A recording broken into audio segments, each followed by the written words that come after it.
चला तर मग शर्लॉक होम्सच्या एका सगळ्यात गुंतागुंतीच्या केसमध्ये शिरूया, द साइन ऑफ 4. ही गोष्ट फक्त खजिन्याची नाहीये, नाही, ही आहे विश्वासघात, सूड आणि तब्बल 10 वर्षांपासून दाबून ठेवलेल्या रहस्यांची. आणि आपण हे सगळं उलगडणार आहोत डॉक्टर वॉटसनच्या नजरेतून. विचार करा, एक वडील अचानक गायब होतात. मग काही वर्षांनी कुणीतरी अनामिकपणे दरवर्षी एक मौल्यवान मोती पाठवायला लागतं. आणि मग अचानक एक पत्र येतं ज्यात न्यायाचं वचन दिलंय. काय संबंध असेल या सगळ्यांचा? हाच प्रश्न घेऊन तर मिस मेरी मॉर्स्टन पोचल्या होत्या शेरलॉक होम्सच्या दारात. आणि इथूनच सुरुवात झाली एका अविश्वसनीय रहस्याशी.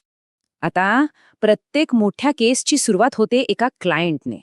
आणि यावेळेस आलेली क्लायंट आणि तिची विनंती इतकी विचित्र होती की तिने होम्सच्या बुद्धीला अक्षरशः कामाला लावलं. तर 221 बी बेकर स्ट्रीटच्या दारात उभी होती मेरी मॉर्स्टन.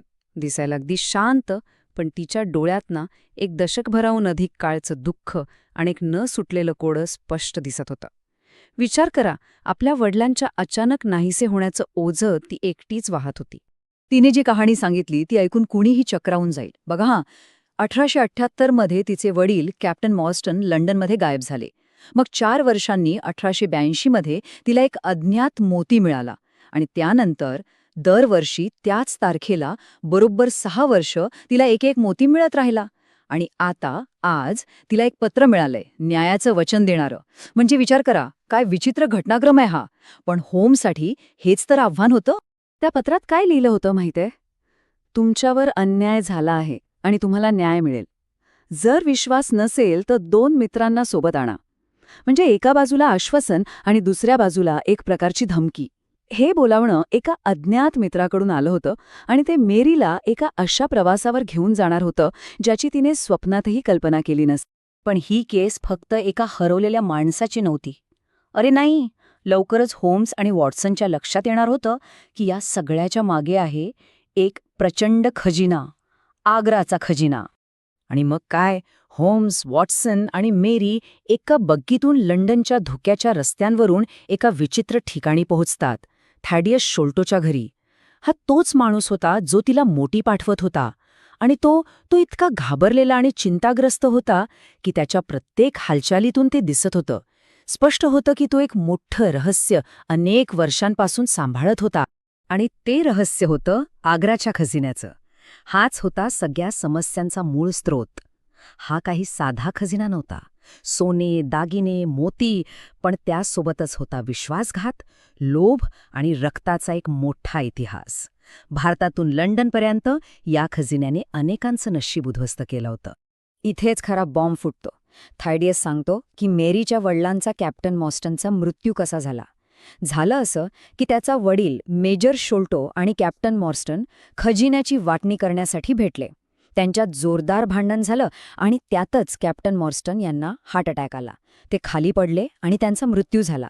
हत्येचा आरोप लागेल या भीतीने मेजर शोल्टोने काय केलं, त्याने मृतदेह लपवला आणि तो अख्खाच्या अख्खा खजिना स्वतःकडे ठेवला. आयुष्यभर एका खुनाच्या भीतीच्या छायेत तो जगला. पण गोष्ट इथेच संपत नाही. मेजर शोल्टो जेव्हा मृत्यूशय्येवर होता तेव्हा तो आपल्या मुलांना खजिन्याबद्दल सांगणार होता. पण तेवढ्यात त्याला खिडकीत एक भयंकर दाढीवाला चेहरा दिसला आणि तो धक्क्यानेच मरण पावला. आणि त्याच्या मृतदेहावर एक चिठ्ठी सापडली ज्यावर फक्त 4 शब्द होते, द साइन ऑफ 4. इथून केसने एक नवीन आणि भयानक वळण घेतलं. आता खजिन्याचा शोध त्यांना घेऊन जातो पॉंडिचेरी लॉजमध्ये. थॅडियसचा भाऊ बार्थोलोम्यू तिथे राहायचा. पण तिथे त्यांची वाट काय पाहतंय याची त्यांना जराही कल्पना नव्हती. एक बंद खोलीचं रहस्य आणि एक निर्दयी हत्या. ते तिथे पोचतात तर बार्थोलोम्यूची खोली आतून बंद. दरवाजा तोडून आत जातात तर काय, एक भयानक दृश्य. बार्थोलोम्यूचा मृतदेह पडलेला होता. चेहऱ्यावर एक विचित्र भीतीदायक हास्य आणि त्याच्या शरीरात रुतलेला होता एक विषारी काटा. आणि सगळ्यात महत्वाचं, आग्र्याचा खजिना तिथून गायब होता. पोलीस तर पूर्णपणे गोंधळून गेले होते. पण इथेच होम्सचं निरीक्षण कौशल्य कामाला आलं.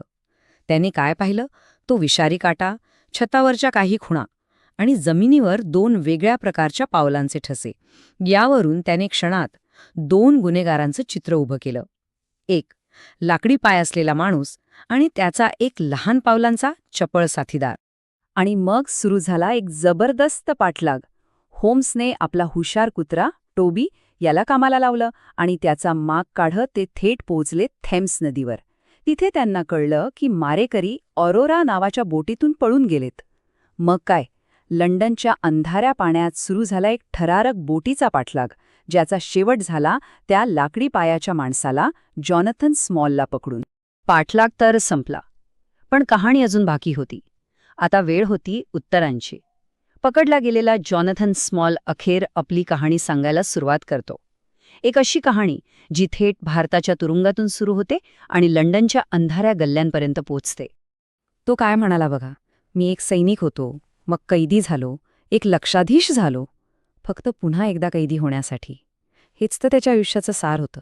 त्या खजिन्याने त्याला कधीच सुख दिलं नाही, फक्त एका तुरुंगातून दुसऱ्या तुरुंगात पोचवलं. तर मग हे साइन ऑफ फोर म्हणजे कोण?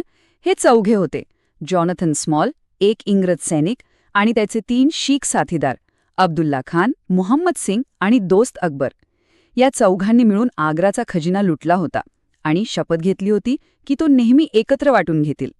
पण म्हणतात ना, लोभ माणसाला अंधळ करतो. त्यांनी तुरुंगातून पळून जायला मदत करण्याच्या बदल्यात मेजर शोल्टो आणि कॅप्टन मॉर्स्टनला खजिन्यात वाटा देऊ केला होता. पण मेजर शोल्टोने सगळ्यांशी विश्वासघात केला. त्याने तो संपूर्ण खजिना स्वतःसाठी चोरला आणि तो इंग्लंडला पळून आला. ह्याच एका विश्वासघाताने अनेक दशकं चालणाऱ्या सूडाच्या चक्राला जन्म दिला. अखेर स्मॉल तुरुंगातून निसटला आपल्या साथीदारासोबत, टोंगा. त्याचा उद्देश एकच होता, बदला आणि आपला हक्क मिळवणं. तो शोल्टोच्या मागावर होता. पण खजिना परत मिळवताना त्याचा तो हिंसक साथीदार टोंगा यानेच बार्थलोम्यूची हत्या केली. स्मॉलला फक्त त्याचा खजिना हवा होता, खून नको होता. चला, तर आता जवळजवळ सगळी रहस्य उलगडली आहेत. पण एक शेवटचा आणि सगळ्यात महत्त्वाचा प्रश्न उरलाय. त्या शापित खजिन्याचं काय झालं? आणि या सगळ्यात आपल्या नायकांना त्यांचं बक्षीस मिळालं का? दृश्य परत बेकर स्ट्रीटवर येतं. सगळ्यांच्या समोर ती लोखंडी पेटी ठेवलेली आहे. इतक्या वर्षांचा शोध, विश्वासघात, हत्या या सगळ्यानंतर अखेर तो आग्राचा खजिना समोर होता. होम्स ती पेटी उघडायला तयार होतो. आत काय असेल? शून्य. आत काहीच नव्हतं. पेटी पूर्णपणे रिकामी होती.